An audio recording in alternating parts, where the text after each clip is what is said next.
This is an unbelievable wedding, Rwandese wedding. So this wedding happens in Rwanda. So basically, 19 years old men have married to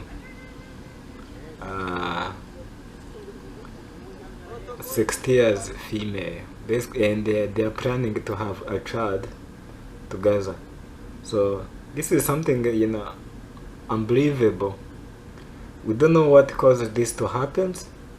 If you take a look at those couple down there, that female down there, she's over 50 or 60 years old, and the guy down there, the guy down there, he's only 19 years, and they got married 2 years ago, and this is what's surprising to all of us. We don't know what they're planning to be and what they're going to be.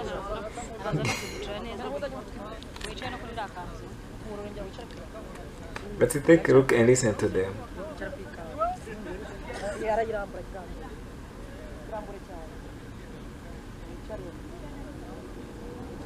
This is actually very, very, very, very shameful to sit down there and taking picture with your 60 years female taking pictures with 19 years male, and they are considered to be happy marriage.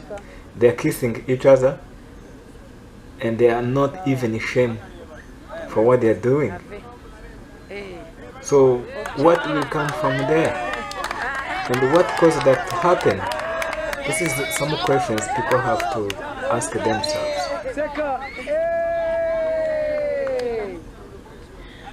Look down there.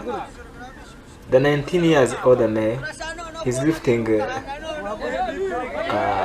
that 60 years female, his grandmom, and that is happy marriage.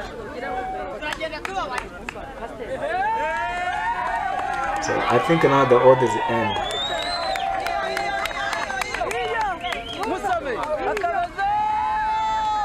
"19 years female." So 19 years male marrying 60 years female. How this can happen, and why it happens?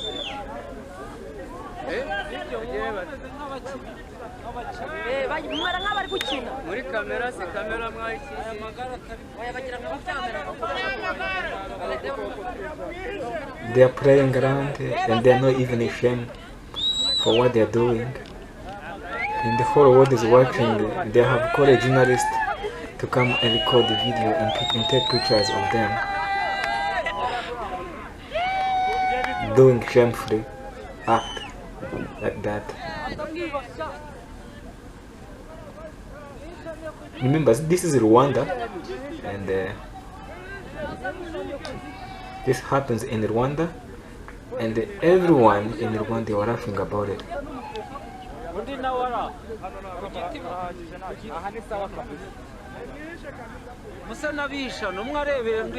Please comment below. Is this happy marriage or fashion marriage? Is this going to last longer, or how? The parents of the guy is doing and feeling about this.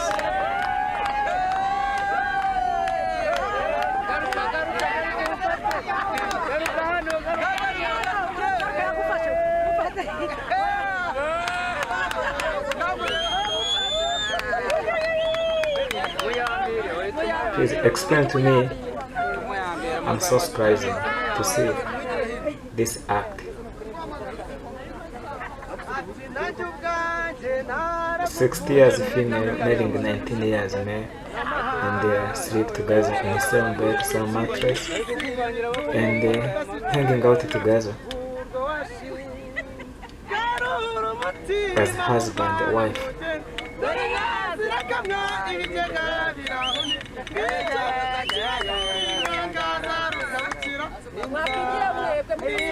This is unbelievable, and I believe this is the end of horror. Have such action, and they are enjoying doing it.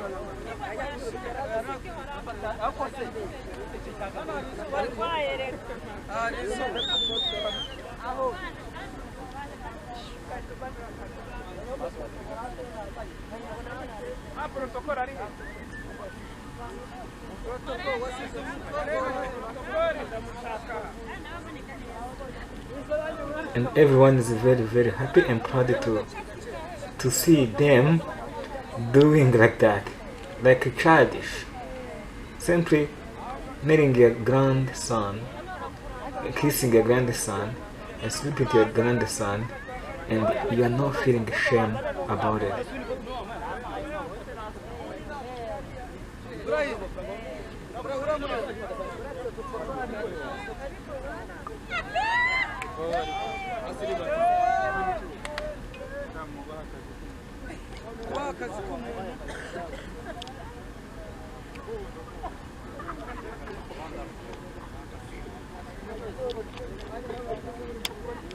And also they said they are planning to have a child together and the child will come.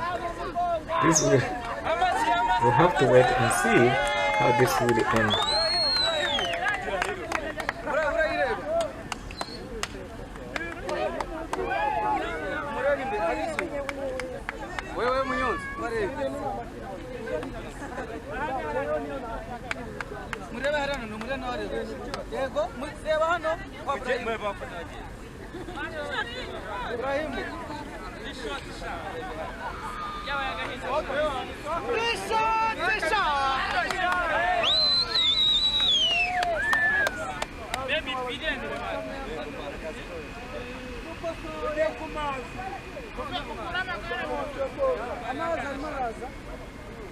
Amazi muyafata neza amazi baza n'ubwato hano yego yamba hamagariye zaba agendere